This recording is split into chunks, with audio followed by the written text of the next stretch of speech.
Taking on multiple properties is normally left to the big-time developers, but not here. Tonight's two sets of developers are jumping in by buying a pair of properties each. The market's jittery, the stakes are sky high, so the question is, how do you win when it's a question of double jeopardy? Why don't you just do them both at the same time? Oh! Any mistakes you make on this side of the development, you're going to make the same on the other side. This is going to put us another £4,000 over. We need to give some serious consideration to calling in some trades. I think that's just horrible. What a transformation. Isn't that amazing?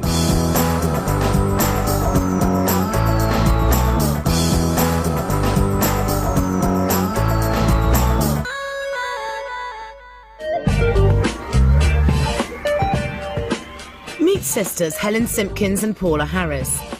In the village of Warnborough outside Swindon, they're taking on a highly complex first development. This pair of tiny cottages have been knocked through into one, and they want to reinstate them as two extended houses in just 4 months. We're not new to property. We have got between us about 24 properties which are buy-to-lets. Property developing just seemed, on this sort of scale, the next step. Buy-to-lets are one thing, developing is quite another. And while I think this could be a lucrative double deal, hauling these pokey properties into the 21st century will take more than a little skill. Even so, the sisters are overwhelmingly confident. I don't think we can fail on this development.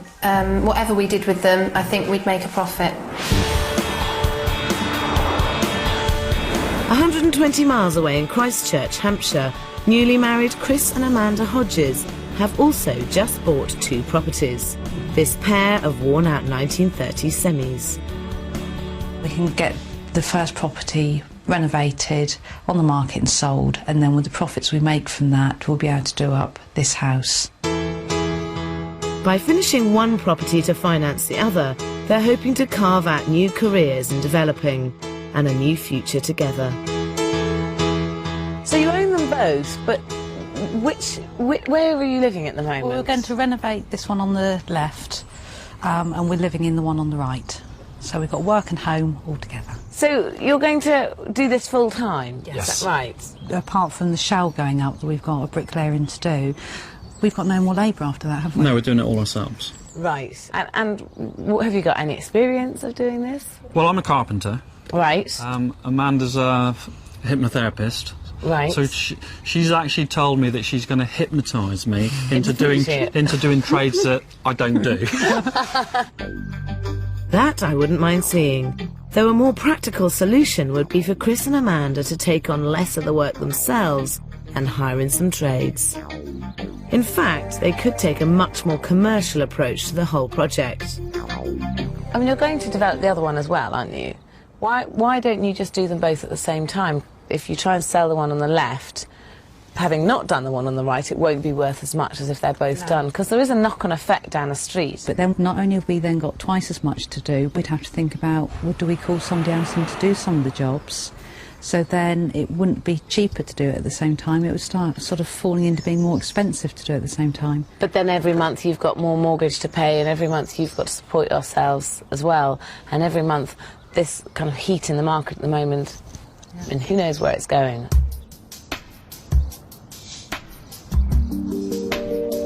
Chris and Amanda bought both properties for £462,000. Are looking to spend just £118,000 by doing the work themselves over 7 months.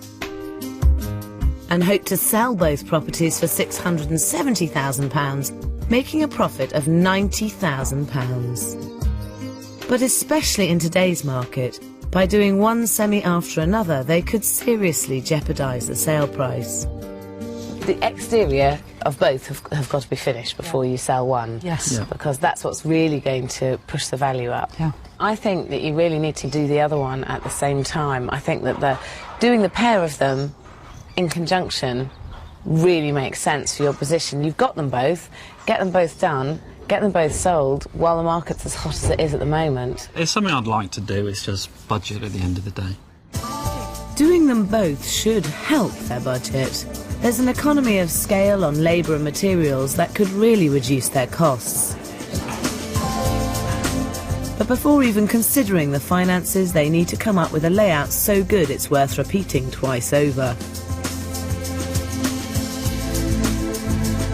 This typical 1930s house has 3 bedrooms and a family bathroom upstairs. And downstairs 2 reception rooms and a small kitchen. Chris and Amanda plan to create an impressive 4-bedroom house by building a 2-storey extension. But they're not making the best use of the extra space. On the ground floor, as well as a garage, they're squeezing in a workshop, utility room, and a kitchen diner that is small for today's market. I think it'd be definitely worth making this kitchen bigger. And bearing in mind you're going to end up with 4 bedrooms and 2 bathrooms. This is a good family home. And compromising the kitchen isn't really what we want to do. I can see why carpenter Chris would like a workshop, but for most families a better solution would be to use this area for the utility room, which would create space for a much larger and more attractive kitchen breakfast room, ideal for the family market. It's not worth compromising the kitchen because a big kitchen breakfast room will sell the house very quickly. It's nice to have a separate utility, so if we can get it at the back of the garage, that'd be fantastic. It's a good layout that could translate into a great return across the 2 properties, as long as Chris and Amanda think they have what it takes to do both at once. I think actually we will take Sarah's advice and go for the second development. Sink or swim. As neighbours of our own house, we certainly won't object to it. If Chris and Amanda put proper finance in place and bring in the trades where necessary, this project could make them a far better return than they imagined.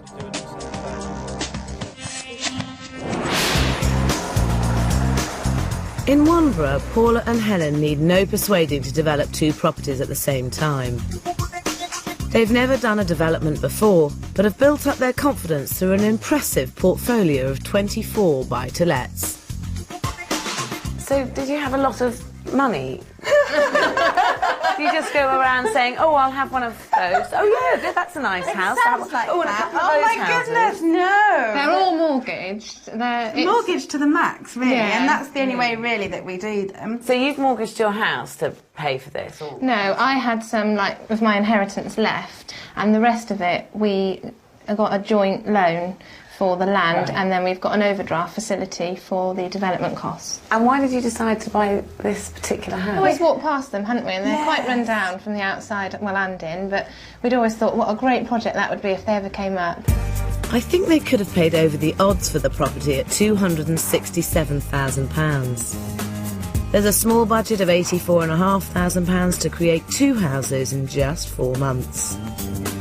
They're hoping to sell each one for £235,000, making a total profit of £118,500. But the margins sound terribly tight, and there's a reason why.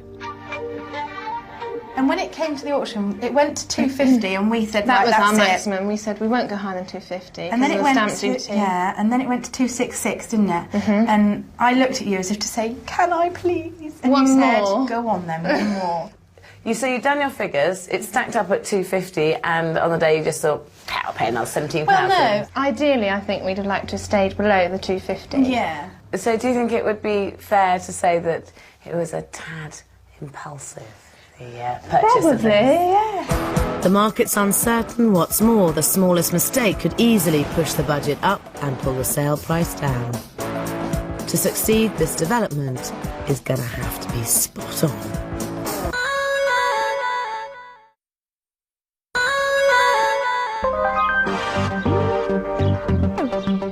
In Warnborough, sisters Paula Harris and Helen Simpkins are hoping to make nearly £120,000 by converting these neighbouring knocked-through properties back into 2 matching homes. But with limited space to play with, getting the layout right is far from obvious. Any mistakes you make on this side of the development, you're going to make the same on the other side, and anything you do right on this side will be right the other side as well. Definitely, yes. The cottages were joined into one by the previous owners. Upstairs there are 3 double bedrooms and 1 bathroom, while downstairs has just 1 kitchen and 3 reception rooms. Helen and Paula's idea is to create 2 identical 3-bedroom cottages. Downstairs, each house will have just 1 open-plan living area, leading to a compact kitchen. Upstairs, the plan is to extend over the kitchen and squeeze in a small 3rd bedroom. But the age-old problem is that extra rooms need extra corridors, and this, together with the new bathroom, means cutting heavily into the 2nd bedroom. It all feels a bit pokey. And they're repeating this layout next door. I think your plans downstairs are pretty good. Upstairs, I wonder whether it's overkill, really. I mean, they are tiny, tiny houses, and what you gain for extending over the kitchen and adding a 3rd bedroom, you lose by making the 2nd bedroom so much smaller. Is any family going to actually want a house with 3 bedrooms, but 2 of them so small you can only just shoehorn a Well, I think really we're looking at a young family or a couple that plan to then have a family. You know, this could be a long-term house rather than a starter home if we did make it a 3-bed, so it opens up our market to a few more. The amount it will cost you to build a 2nd storey, I would question whether you would... I think you'll end up with a house that's worth the same amount of money. With this property, a simple job could cost less and make more. I would scrap the expensive 3rd bedroom and simply have 2 proper-sized doubles, and concentrate on having more of a flexible space downstairs by introducing double doors into the living area. Just whip through these really nice and quickly, really simple, refurb them. Okay. You're not sure, are We're you? probably going to do it though. Don't you? Because a 3-bedroom house is going to be more than a 2-bedroomed house, and then that obviously will open up our market to more people, I would have thought. Helen and Paula are determined to do it the hard way.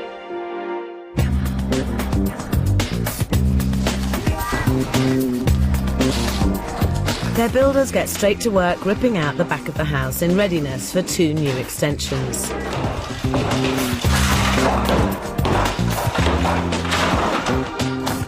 But as they go up, they're also eating up money. Money, it turns out, that is needed elsewhere. The builder Lionel bears the bad news. The roof leaks like a sieve. It leaks like a sieve. Every time it rains, it runs down the walls. I think they need a new roof. The roof looks shot to me as well. The girls paid for a survey, so it's a little odd why this work wasn't spotted earlier. I don't think our survey was actually aimed at looking at the roof. I think it was, is it structurally sound? And that sort of thing. But I haven't read it. Which might explain why it isn't in their budget. It's always safer to get a full structural survey, which started around £800. It's money well spent, as long as you read it, of course. This is going to put us another £4,000 over. Well, 4.5. I can only recommend you have it done. I don't have to say that you've got to have it done. That is down. If you tell me not to do it, then any leaks or any damp that comes in on the walls, I'm not held responsible. Okay. And it's as simple as that. With double developments, it's well worth doing double the research. In Christchurch, it's the first week of the build. Chris and Amanda have made the big decision to develop both their semis at once. They've given themselves a tiny budget of £118,000 to complete in just 20 weeks, and should now be concentrating on getting the project management 100% right. Fantastic! I feel like Bob the Builder. Oh! When they set about knocking through the kitchens, it's clear they're still determined to do much of the work themselves. Oh, wow. It's looking good. With both of them trying to labour and project manage, it's no surprise that 3 weeks in, work slows to a near standstill. Our biggest problem, which we hadn't anticipated, was the amount of time this project managing's taking, because our bricklayer is too fast. He's always asking us to go and collect materials, and he needs them straight away. On the plus side, it's still early enough to get Chris and Amanda and the development back on track. I slightly feel that you're flying a bit by the seat of your pants with that one, and finding it struggling a bit with the project management. We just haven't had time to do what we wanted to do. How did you imagine it to be? I think I thought that the builder was going to come along and build the extension, and he was sort of going to come with all his bricks and things on board. Project management is so underestimated. The time you spend is time saved in terms of money. If you ring around and you carefully source your materials, you make sure you source the right materials at the right time, delivered at the right time so no one's waiting, that can save thousands and thousands of pounds on a site. I'm just wondering if this is the right stage to consider outsourcing various trades, the electrics, the plumbing and the plastering. The plastering, you'll have to speak to Amanda about. No, we won't. Really? Definitely not. Definitely not. You sound very determined that this is something you're going to do. It's just one of those big amounts of money that's going on top. With a pair of 2-storey extensions to build, Chris and Amanda have refinanced to get their whole budget up front. But I still think it's not enough. The biggest problem is a lowly £53,000 for all labour and materials, followed closely by just £10,000 for 2 kitchens and 4 bathrooms. There's a tight £7,500 for heating and electrics, and £13,500 for windows and decoration. More realistic is £12,000 for the gardens.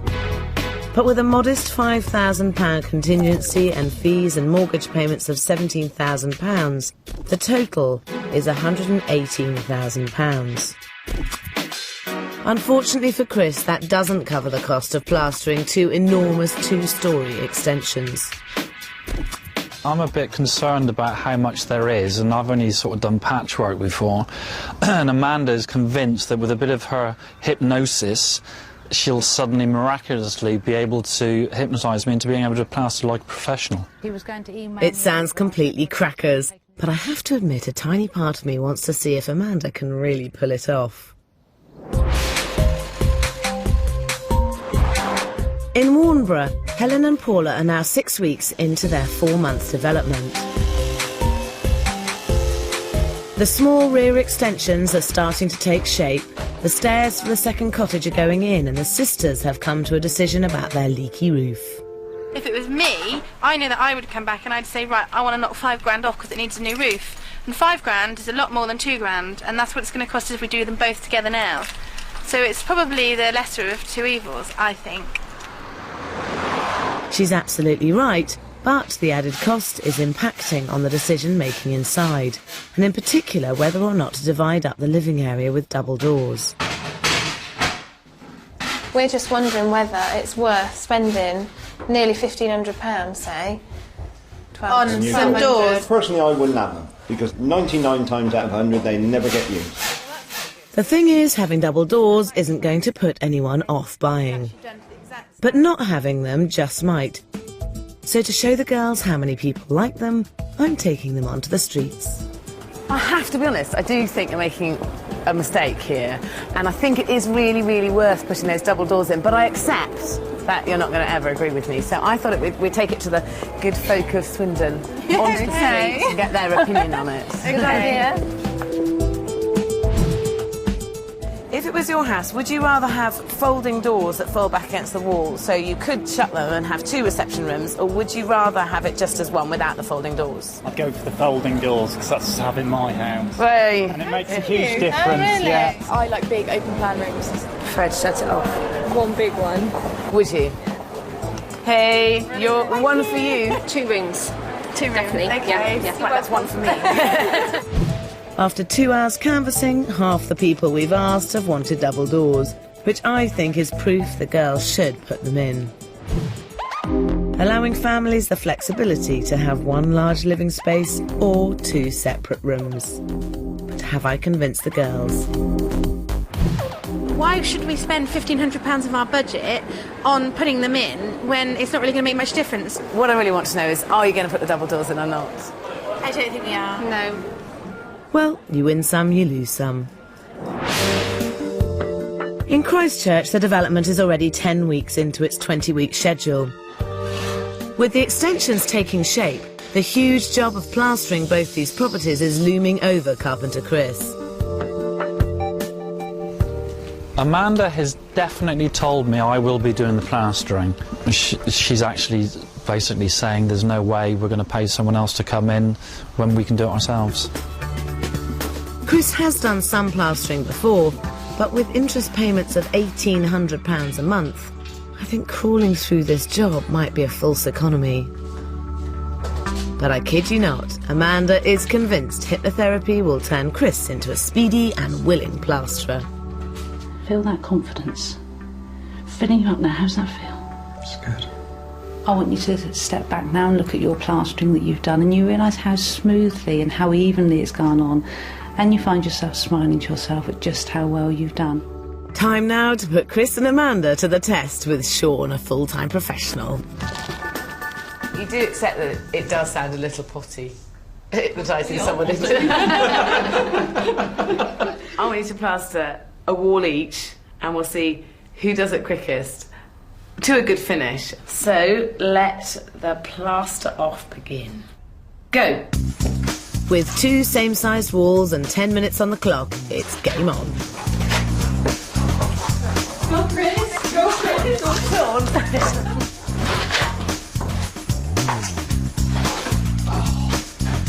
Flip. Come on, keep going.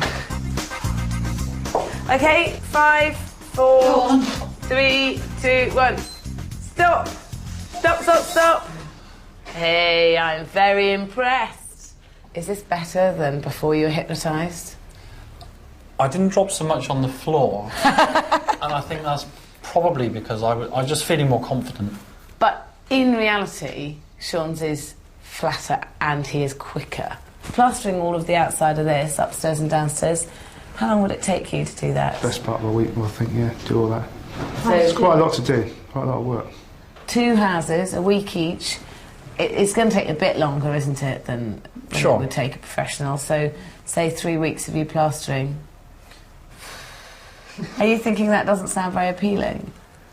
It doesn't sound particularly appealing. But the question is, Amanda, do you think you could be convinced on this? It would be a huge weight off our shoulders, but can we afford to do it? That comes back down to that. It's made me realise just how much I hate plastering. If Chris starts this job, there's a real danger he'll never finish it. Remember that every month that goes by, it costs them £1,800 for those mortgage repayments. Because if I can get out of it, I think I might follow Sarah's advice. But of course, I'm up against Sarah's advice versus Amanda's. And, you know, Amanda's going to win.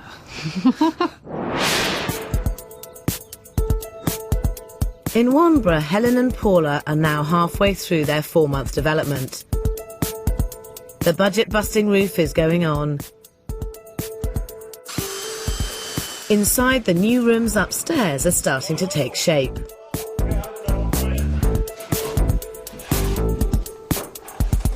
And with 1 bathroom fitted, the girls are realising just how tight the space is. At the end of the day, it's a small space, so anything's going to be a compromise. Yeah. But we've got the full-size bath in, we've got a slightly smaller sink and a full-size loo. Leaving hardly anywhere to stand. The biggest danger with multiple properties is duplicating your mistakes. Hopefully I can head this one off the pass. Okay, so this is the space you've got at the moment. Mm-hmm. Yeah. With the door opening here, then you've got to get round the bath, round here, and then if you were bathing a child, to kind of bend over and get the... You'd have to be like this to get the child in and out of the bath. Are we agreed that we can do better than this layout with the next house? I think so, yeah. When you're dealing with tiny bathrooms, there will always be a compromise, but it's worth looking for space-saving furniture like shorter baths and corner sinks. Okay, so this way you can have the door opening against the wall so that you use the whole space in here. You've got a nice basin, loo and bath.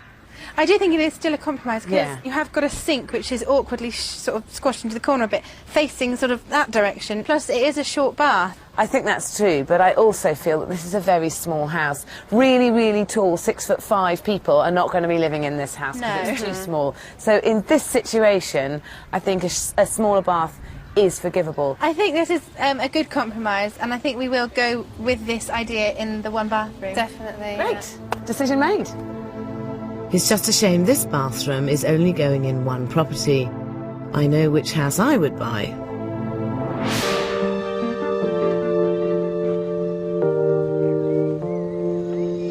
In Christchurch, the development has now been going for 5 months and should now be done and dusted. Instead, Chris has been plastering on and off for 4 whole weeks and still hasn't finished. I just hate plastering, basically. But it was down to cost at the end of the day.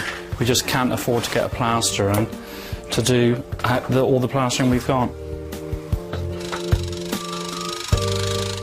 Chris is deep in the doldrums, and the plastering is only the half of it, because the market has started to cool and speed is now critical. But unbelievably, they're taking on more rather than less work. I allowed a week to do the main roof. I reckon it'll take at least 6 weeks, the two of us. There's so much to do. We need to give some serious consideration to calling in some trades. But we're not defeated. Yes, we are.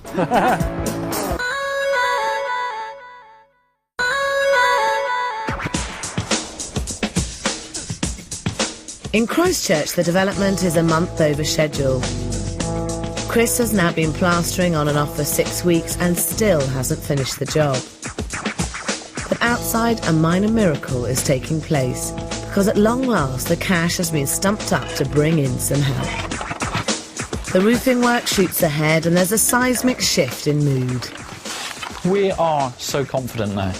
We had a bit of a lull, come out the other side, going back uphill, and we're supremely confident.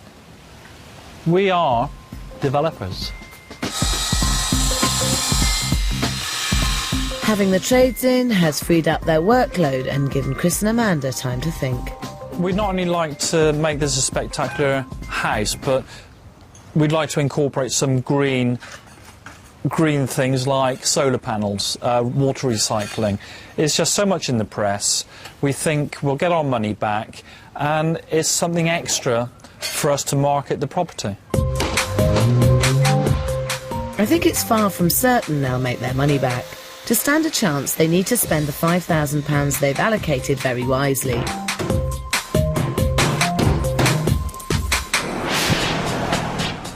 In Warnborough, it's 10 weeks into their 16-week project and the cottages are near completion. And it's finally a chance for the girls to get stuck in as they're taking on the decorating. The trouble is, these two have wildly different tastes. See, that to me is just so old-fashioned. That is a treat to my eyes. I think that's just horrible. And I think, I really want to. In such small spaces, getting the design right is going to be crucial. But one look at Helen's house and I'm worried her ideas are going to be just too big.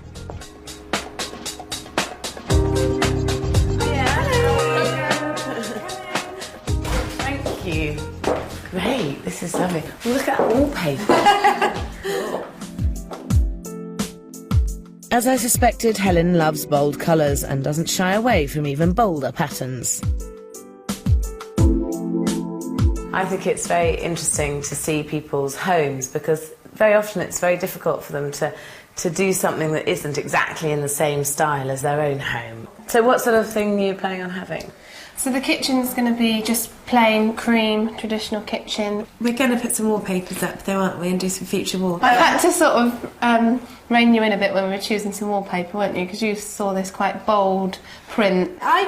This is going to be all about the sisters walking the tightrope of their differing tastes and reaching a stylish compromise. I feel that the most important thing is to make sure that you have a limited amount of textures and colours in the room, because of the small space. Don't go too over the top with it, just keep it quite simple. Keep it simple, but also you have to bear everything in mind. You can't paint the ceiling one colour, the woodwork another colour, the walls another colour, because it doesn't make it look bigger, it makes it look smaller. We're not just a one-trick pony, I think we're going to do a fab job. Within a few weeks, the colour scheme has been chosen and the paint is going on. I do feel confident that everything we've done has been the right thing. The carpet's fitted and even the garden's taking shape. All that's left is to put the cottages on the market. I think had we left them as two-bedroom houses, as Sarah suggested originally, I don't think we would have made any profit, or nowhere near as much profit as we will do. In fact, we'd have probably been lucky to break even, wouldn't we? I think so, definitely. In Christchurch, Chris and Amanda are 8 weeks over their 20-week schedule, but they've courageously decided to go green. So I'm taking them to a new building in Hampshire with a raft of green initiatives to help them decide how best to invest their £5,000. Now, I know you guys want to go green, but why now? We feel at this stage, this is the time to put it in. Though it's unlikely to make Chris and Amanda any extra profit, I want to try and make sure that they get a return. I mean, this is the sort of the signature of green, isn't it? Solar panels and a wind turbine. Yeah. As you can see, they don't go round unless it's very, very windy. There will be new generations of wind turbine which work in more built-up areas where there are trees and buildings, but certainly the ones available at the moment aren't really worth putting in. In fact, you're just putting something up there which eventually will come down and fill up landfill, so you're actually better off not putting them in at the moment. For developers, wind turbines and solar panels have a similar problem. They're relatively high on cost and relatively low on energy return. But fortunately for Chris and Amanda, it's the less visible, less costly options that can make just as much, if not more, difference than eco-bling. The cheapest thing to do in terms of green that has the most impact is, of course, to insulate, insulate and insulate. I think everybody feels they need to do very big things and it's all a bit impossible to achieve. There are lots of little ways that you can make a lot of difference when you buy your cisterns. Make sure that you have a dual flush, so you can have a short flush or a longer flush. This house has only used environmentally friendly paint, for instance. When you're buying your materials, make sure it's locally sourced from as much as possible. It's here you can make quite an impact. There's no reason why the UK should be the world's third largest importer of unsustainable wood. The bottom line is a little research will reveal dozens of sensible eco options. All these things make little bits of impact, and you can make a difference. It doesn't make a tremendous difference to the cost of the development, but it makes a difference to the environment. I think coming here today has been quite inspirational.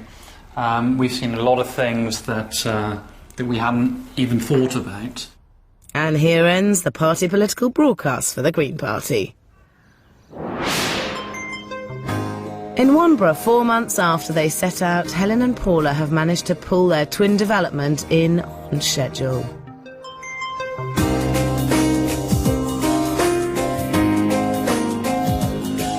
Inside, on the ground floor, the sisters have managed to inject some style into their permanently open-plan layout, combining Helen's more neutral tones with Paula's particular pizzazz. Oh, this is gorgeous. Goodness, it's beautifully finished. This is the bit we've most enjoyed, Yeah. isn't it? But unlike the doors, which I notice aren't in, I think if our budget had allowed us to, we would have put them in. But I do also think they may have made it look smaller in here. And I think our whole purpose is trying to make it look as spacious as possible. The new kitchen fits snugly into the rear extension, but it's adding a third bedroom above it that put the squeeze on the upstairs layout. No amount of clever design can hide the fact that 2 of the 3 bedrooms are tiny. I think you've done incredibly well with dressing this house, because the reality is it is quite small, isn't it? We had to put the furniture in to show people that it is actually a bedroom and it is actually a double bedroom and so on. If you look at the size of the rooms, you've sort of ended up with 1 double and 2 singles. No. because I've got a double bed in that room. It is a small double or a big single. So I don't, and we've got a small single, we've got a big single, and we've got a double. So I'll agree that that's what. Okay, so a small single, a big single, and a double. Yeah. Okay, so 2 singles and a double. Bingo. From tiny to titchy, the bathrooms were always going to be a challenge. And it's a design off, with the sisters' layout in one property and mine in the other. So you went with my layout in here and your layout in the other bathroom. One of each. Which do you reckon is most successful now they're done? I think they've both got compromises, but we knew that from the start. It just means that this area here you could actually stand in and dry, and gives it's more more workable space, isn't it, with this layout?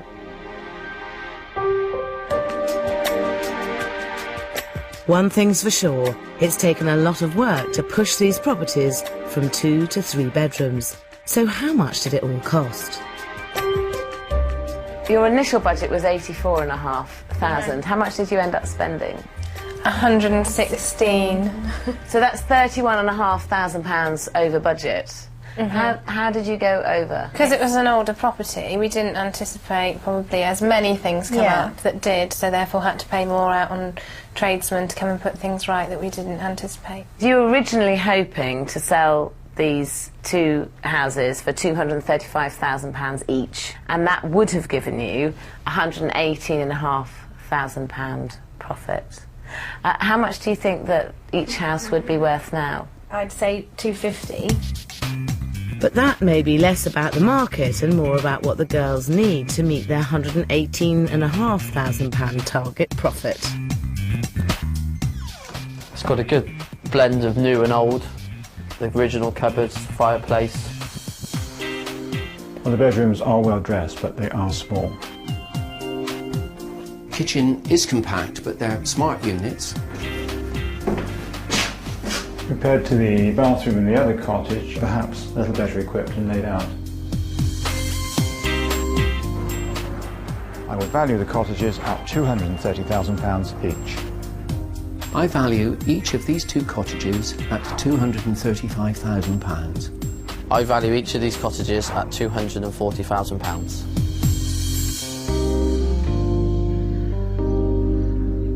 We have had 3 valuations. They've come in at £230,000, £235,000 and £240,000 for each cottage. So that would give you a profit overall with both properties of between £77,000 and £97,000. So how would that feel? Yeah, not too bad. Considering how far we went over budget, I would say that's pretty okay. I personally feel that you probably have limited your market to a certain extent, because young professionals and families, I think, may find that the bedrooms are too small. Well, I do still believe that we've opened up the market by making it a 3-bed, because it will appeal to, you know, young families would not look at a 2-bed to start off with. It was quite a brave thing to do, to take on 2 properties at the same time. Would you do 2 at the same time again? Oh, we want to do 6 or 10, don't we? At the same time? Yeah. Well, actually, 50 would be quite good, but we're probably not going to be able to get that far. Even though the market has hardly moved since they started the build, the sisters put each property on at just under £250,000, almost £10,000 more than the highest valuation. It takes them 6 months to sell one house at a reduced £210,000, giving them an £18,500 profit on the single property. The other is currently being rented out. In Christchurch, the project has now been going for nearly 10 months. Chris and Amanda are working round the clock to finish once and for all. Though it's taken so long, the once hot property market seems now to be a little more tepid. Chris and Amanda are as optimistic as ever. We were concerned about the news of prices dropping. Seeing the house now, what we've done to it, I have no doubts that it will sell straight away. I hope it will. And I think we'll earn more than what we originally estimated. You know, the worst house in this street is now the best house in the street. Sorry, neighbours.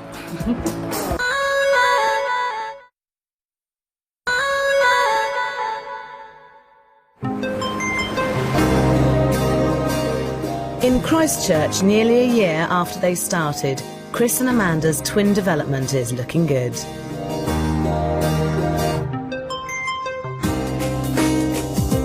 The once shabby pair of 1930 semis are virtually double their original size and practically unrecognisable. What a transformation. Isn't that amazing? It looks a bit different, doesn't it? I'm absolutely transformed. It does make me smile when I drive down the road now. I'm not surprised. I think it makes everyone else smile as well. It looks great. The funds did dry up though, and round the back it's clear one property still has some way to go. But the aim was always to max out on the first sale by getting both facades done, and so far this is looking like a major success story. If only one had been done, it would have looked a tad incongruous on this street. But having them both done, rather than one half being a scruffy old semi and the other being a big grand house, just makes all the difference. Absolutely. Now the inside of the finished property just has to match up with the outside. And in the new kitchen diner, it certainly does. Chris and Amanda knocked through to create a spacious area with a separate utility room, which should hit the family market head on. To think that the kitchen originally was only going to come to about here, and then there'd have been a utility room and then a workshop, and really quite a disappointing kitchen. It would have been a really big compromise and a great shame to have a much smaller kitchen and a utility room. And let's be honest, if a family's going to buy a newly modernised house, they're not going to really want a workshop. It was you that wanted a workshop because you're a carpenter, wasn't it? It was a place to keep my tools and materials, but at the end of the day, this is a development. Downstairs, the lounge has been given a thorough revamp, as have the 3 old bedrooms upstairs. But it's the addition of a brand new master suite in the new upstairs extension that should add the most value. The styling reflects the clean modern feel throughout the property, and the finish looks faultless. Did you do all this plastering? Yep. I am so impressed. So that hypnosis worked? I guess so, yeah. No, because he still hates plastering. Well, that's true. I mean, I just wasn't looking forward to doing it. So you're still not a plastering fan? If I could afford it, I'd get the professional to. Finances were always tight and put the squeeze on Chris and Amanda's green intentions, but they've done their bit using both recycled insulation and recycled wooden furniture. Chris's handiwork is impressive, but taking on so much of the work themselves has proved too big a job. Chris and Amanda had hoped to get both finished for £118,000. So far, they've spent £127,000 to finish one and do most of the major external work to the other, but there's still a long way to go. So it's probably easiest because you haven't finished next door to kind of see them as individual developments, really. How much did this half cost you to get completely finished? Yeah, 74 to do this side. That's a tremendous achievement to have done this entire development, including all your costs, and to have extended it and refurbished it all in for 74,000. But it's come at a price, hasn't it? The price has been that we've had to work hard. Me personally, as a woman, I've worked physically hard for 9 months. It's been a huge learning curve. I don't know if I'd want to put Amanda through the hard work again. When you originally started out, you were hoping to get £320,000 for this house, and that would give you a £34,000 profit. How much do you think that you would now be able to get for it? 350 would be acceptable, and we'd go out and celebrate. This presents very well. Wow, this is a really spacious kitchen with a good-sized dining area too. The utility room, absolutely ideal. I love the decor in here. It's really well done. It's more than a semi-detached because of the presentation and the finish. In many ways, you know, they've got the best house on the road here. I would market this property at £335,000. I value this property at £365,000. I would value this property at £365,000. We've had the finished house valued, and the first one valued it at 335,000, and two came in at 365,000. I'm happy with that. I'm sure. Yeah? 365, yeah. I think it's worth £1 million how hard I worked, actually. So that would give you a profit of between £49,000 and £79,000. That's good profit. I think we could afford a holiday. One of the other things the agents did say is that by doing next door and this together, you've added at least £20,000 in value to this property alone, and then another £20,000 on next door. It was worth doing It was too. definitely worth it. Worth killing yourself. Thank you, Sarah. Chris and Amanda paid £212,000 for the first property, spent £74,000 doing it up. And if they sell for the higher valuation of £365,000, they stand to make a £79,000 gross profit. Now, if they could do the same next door, they'd rake in £158,000. How are you planning on financing finishing off next door? We need to get this on the market and sold.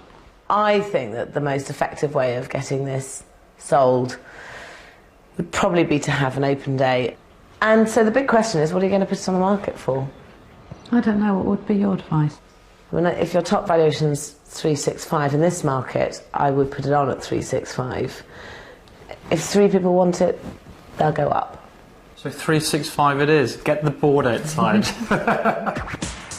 An open day is one way of marketing a property that can turn the sale of your property into a bit of an event and hopefully stimulate interest. It's got a nice curbside appeal. It's a good area. The first impressions are actually really very nice. The size is an issue here, isn't it? With this being a semi, we have soundproofed right through the adjoining wall here. Oh, wow. Fantastic size of this kitchen. See us living in that kitchen, in that eating space and the garden. It's a great party room. Absolutely, yeah, I'm it's sure. Just made for it. It's a real airy room, isn't it? It's a nice space.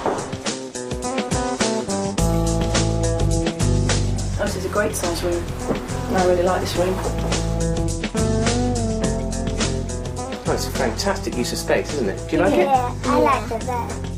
365 as an asking price is pretty reasonable. I would definitely come back for a second viewing.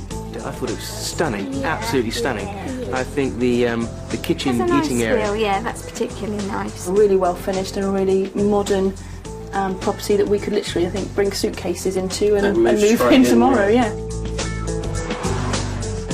It may have been a lot of pain, but is looking like a lot of gain.